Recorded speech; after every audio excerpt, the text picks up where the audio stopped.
El 1 de septiembre el gobierno emitió unos decretos para legislar sobre justicia militar y policial. Vamos a conversar con el doctor Antonio Salazar del Instituto de Defensa Legal sobre el decreto 1097. Vamos a tratar de llegar al fondo de este decreto y saber por qué es importante para la democracia que este tipo de decretos se deroguen. Doctor, esa es la primera pregunta que le quiero hacer. ¿Por qué es necesario derogar este decreto? Fíjate, Carlos, gracias por la entrevista. Es importante entender que estos decretos legislativos lo que permiten es el archivamiento definitivo de casos que representan graves violaciones de los derechos humanos en el Perú. Hechos que fueron investigados por la Comisión de la Verdad y Reconciliación y que sucedieron entre los años 1980 y 2000, que representan a miles de víctimas que esperan ya casi 30 años que se les haga justicia. ¿Se trata realmente de una medida que es justa para los militares? O sea, se dice, por ejemplo, que algunos militares procesados por violaciones a derechos humanos tienen años y que hay una ineficiencia del Ministerio Público, del Poder Judicial, y que se están vulnerando sus derechos. ¿Es esto real? ¿Es así como ocurre? Fíjate, yo creo que es importante enmarcarlo esto. Se sustenta este decreto legislativo diciendo que hay miles de militares que están procesados y muchos de ellos encerrados por estos procesos. Para empezar, no son miles de militares, son 273 militares, según la información que nos da la propia Sala Penal Nacional, que es la encargada del juzgamiento y la instrucción de estos casos de violaciones a los derechos humanos. Y en segundo lugar, los únicos que están privados de su libertad son los integrantes del destacamento Colina, que pueden sumar 12 o 13 elementos que están privados de su libertad, porque los otros ya están condenados por el caso La Cantuta.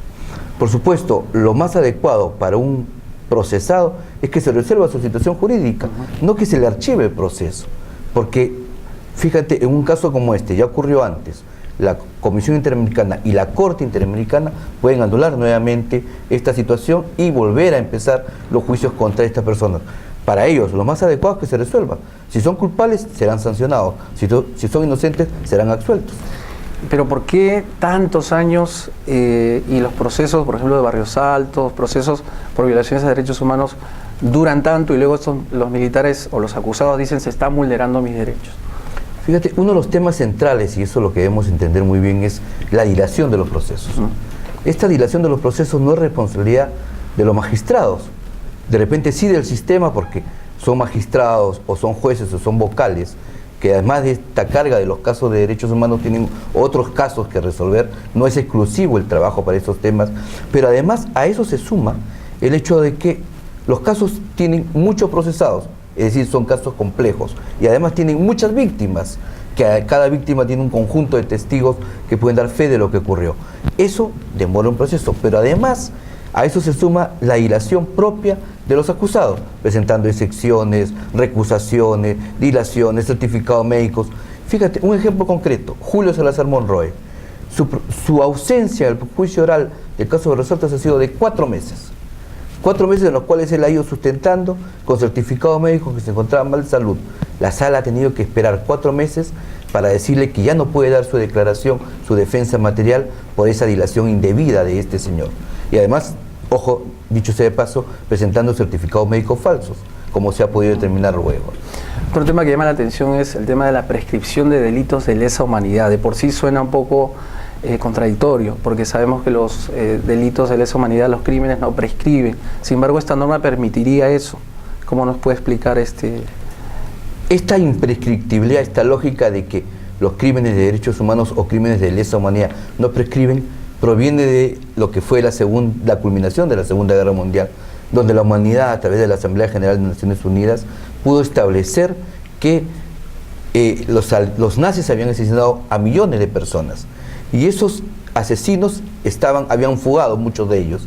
Entonces dijeron, estas gentes que huyen en la acción de la justicia van a luego plantearse la prescripción de sus delitos, y son delitos graves, y son delitos que afectan a la humanidad en su conjunto, por eso le llaman de lesa humanidad, y establecieron la necesidad de que esos delitos, que ese tipo de delitos no prescriban, y a través de una convención dada en 1968, señalaron la conveniencia de la imprescriptibilidad de estos graves delitos contra los derechos humanos. Y eso ese acuerdo no lo tomó un conjunto de organismos de derechos humanos, no, lo tomó la Asamblea General de Naciones Unidas.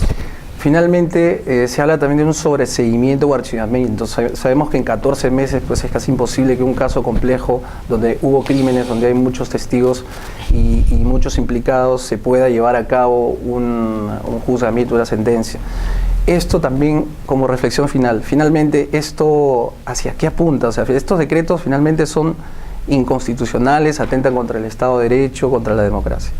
Las sentencias de la Corte Interamericana y el Tribunal Constitucional Peruano han señalado la necesidad de que se sepa la verdad sobre lo que ocurrió durante esos 20 años de violencia política en el Perú y que se investigue y se sancione a los culpables.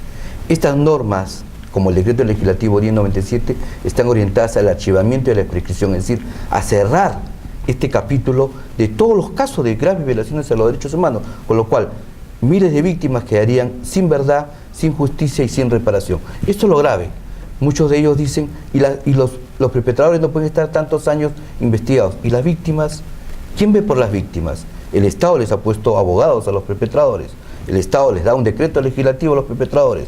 El Estado niega la información a través del Ministerio de Defensa para poder establecer en qué hechos participaron cada uno de estos militares, de estos malos militares, como decimos a cada rato, y en cada momento que tenemos oportunidad, porque no estamos cuestionando al ejército como tal, sino a los malos efectivos que asesinaron, torturaron, desaparecieron y violaron miles de personas. Muchísimas gracias, doctor Antonio Salazar, del Instituto de Defensa Legal. Hasta la próxima edición, amigos. Muchas gracias.